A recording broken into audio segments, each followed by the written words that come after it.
Hello everyone, welcome to my channel. आज हम एक कंपनी लॉ का बड़ा ही लीडिंग जजमेंट देखने वाले हैं, that is Salomon versus Salomon and company limited. इस केस से एक most important characteristics of company निकल कर आया, that is separate legal entity. Company has a separate legal entity means once a company gets incorporated, so it is considered as a legal and a separate entity, meaning thereby company has the right to own property, for property, dispose of the property, and it can be sued not only by the outsiders but by its own members also.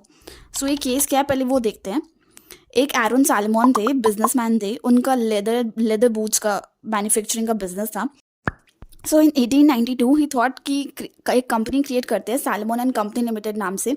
सो वो अपना business जो है वो इस company को sold out कर देते हैं और उनका परचेस कंसिडरेशन रहता है 38,000 पॉन्ड, जिस पे वो 20,000 के शेयर्स लेते हैं, 10,000 के डिबेंचर्स लेते हैं, 8,000 कैश लेते हैं।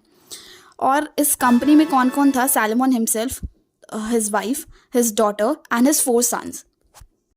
अब सैलमन के पास 20,000 के शेयर्स थे, वन पॉन्ड ईच, एंड 10,000 के डिबेंचर्स थे, and rest of the members के पास 1 शेयर ईच थे। कंपनी थोड़ा टाइम कुछ अच्छा करती है, but after 1 year company went to the liquidation.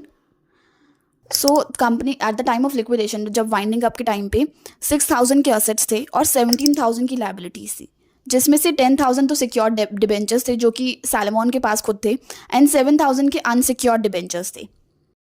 And please be noted that जब भी कंपनी वाइंड अप होती है तो उसका प्रेफरेंशियल पेमेंट ऐसे होता है कि पहले मॉर्गेज डेट पे किए जाएंगे, देन सिक्योर्ड क्रेडिटर्स को दिया जाएगा, फिर अनसिक्योर्ड क्रेडिटर्स को दिया जाता है। सो एज यू नो कि 10,000 सिक्योर्ड डिबेंचर्स जो थे वो सैलमन के पास थे। सो जब कंपनी वाइंड अप होती है तो वो अपने ले लेते हैं और अनसिक्योर्ड क्रेडिटर्स को नहीं दिए जाते।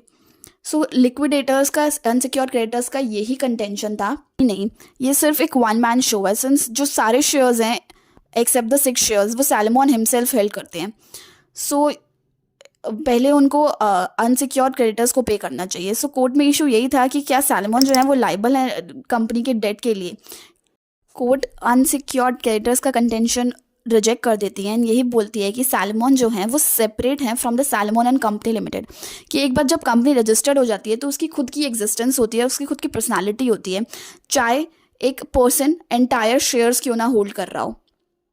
पूरी कैपिटल जो है कंपनी की वो सिर्फ एक ही पर्सन क्यों ना होल्ड कर रहा हो, बट कंपनी का खुद का एग्जिस्टेंस है एंड शेयर होल्डर्स उसमें अलग होते हैं। सो कंपनी बिलोंग करती है कंपनी को, ना कि सैलमन को। सो वो लाइबल नहीं है क्रेडिटर्स के लिए, क्रेडिटर्स को पैसे देने के लिए। सो इसमें यही निकल कर आया कि कंपनी की एक सेपरेट लीगल एंटिटी होती है। कोर्ट ने यही हेल्ड किया कि कंपनी एक डिस्टिंक्ट एंटिटी है, उसके मेंबर्स से, उसके कंपनीज के असेट्स से।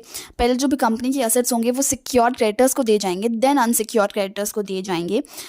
And once a company get into incorporated, so it became a separate legal entity independent from the Salomon and was not his agent.